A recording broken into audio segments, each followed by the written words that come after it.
I am so excited to share with you guys. I've been studying about habits. I had no idea. Habits determine our destiny. And I'm serious. As I began to look at this, I realized that when you say that you brush your teeth religiously, you're actually saying you brush your teeth habitually.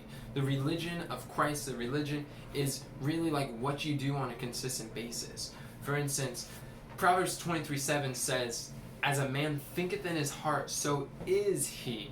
So our character is not determined by occasional misdeeds or good deeds, but it is by the consistent actions of what we repeatedly do on a consistent basis. So really, our habits form our character. Our thoughts become actions. Actions repeated form habits, and habits determine, and then our habits form our character, and our character determines our destiny. So in reality, the habits is what is causing us to we're choosing where we end up for time and eternity. And I was realizing that even virtue is a habit. Even any good deed, anything that you would do, are characteristic traits of who you are, your identity. This is what you do on a consistent basis. When someone says that like maybe I do something and they say that it's like out of character, that doesn't seem like Enoch, or it was out of his character, or maybe I am doing something and I'm like, oh yeah, that is in character with who he is. They're really saying like it's in harmony with the habits of what I habitually or consistently do. And so once I'm realizing more and more that these habits is what our character is, then the character development to be like Christ, it's all based on our habits. And I learned recently that the anatomy of a habit, there are three distinct parts of a habit, and the first part is a cue. It's something that triggers the behavior, which is the habit. And then there's a reward at the end of that behavior. So there's a cue, a behavior, and a reward. So let's look at biting nails, for instance. A lot of times we bite nails and we're not exactly sure why we do that. Well, studies have shown that a lot of times biting nails is connected with anxiety or stress or boredom.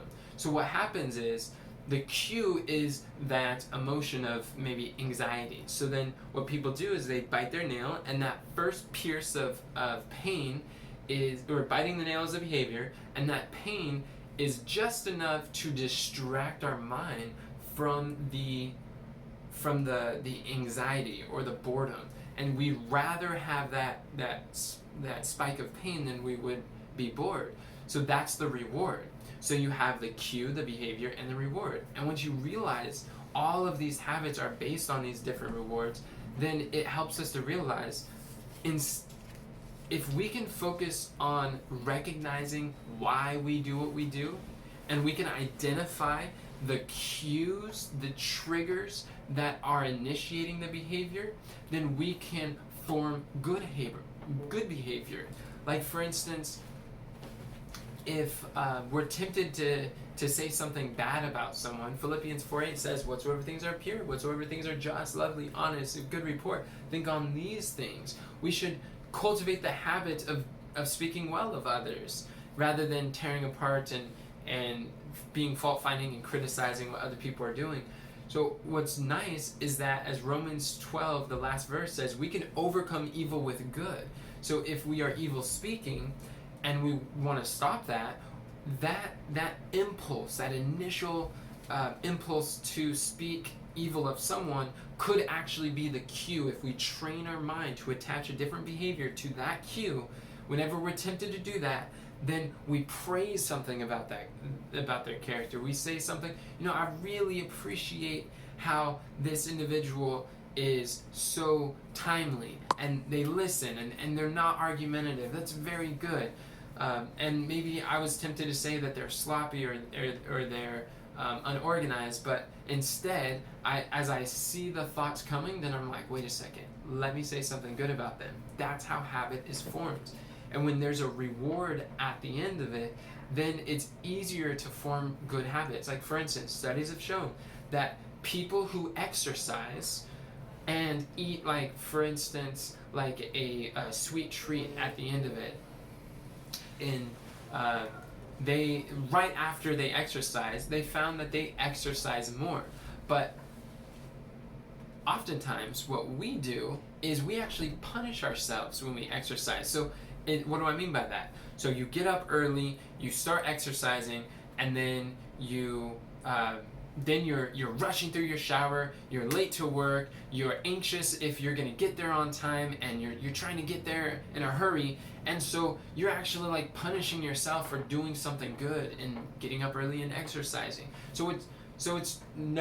It makes perfect sense that we don't continue that habit because we make it harder for us. So if we could figure out how to attach a tangible reward of something that we would treat ourselves to, or maybe not necessarily like sweet treats, but maybe it's a happy emotion, maybe it's enjoying that experience or something, then it'll allow us to form better habits. So when we're seeking to overcome defects of character, we can look at instead of focusing on the behavior we're trying to reform, we can focus on the trigger that cues the behavior. And if we start paying attention to what are the triggers in our life that are producing this chain reaction, then we can start implementing or replacing bad habits with good. And there are 5 different triggers that would possibly be the case. There's 5 cues for every habit. One is the time of the day, whether it's morning, whether it's evening or noon or whatever. 2 is the place, the location that you're in. It might be in a grocery store, it might be in a vehicle, it might be when you're sitting down, when you're in your bedroom. There's certain habit that your location is a cue for different habits. It might be the person that you talk to. There are certain people that I'm around, and then I'm more inclined to speak about certain subjects or do certain things with them that I wouldn't do with other people. So a person may be associated with a behavior, then maybe an emotion of like anxiety or stress or boredom with biting your fingernails. And then lastly, a frequent behavior that you do on a common basis. So maybe like when you get out of the shower, you brush your teeth. Every day when you get out of the shower, you brush your teeth. The cue is getting out of the shower. The behavior is brushing your teeth. And these are the 5 cues. So it's the time of the day, the location, the person you talk to, an emotion, or a frequent behavior. So what I would encourage you to do, and what I'm going to be doing for the next 2 weeks, is I'm going to be looking at what are the specific cues in my life and how can I use these to form new habits. I'm going to make a list of what are the characteristics of who I want to be, of what I want to be, what I want to do. And instead of focusing on the behavior of what I am or am not doing, I'm going to be looking at these cues, the people I'm with, the places I go, the emotions I'm feeling, and I'm going to associate those with another behavior and seek to find rewards to go along with that. So I encourage you to do the very same thing. Write down who you want to be. Identify what are the habits of Christ. Write down what are the habits that God encourages us in His Word to develop, and then find a trigger to remind you of that so that that action can be repeated. And you'll find that developing character will become easier and easier.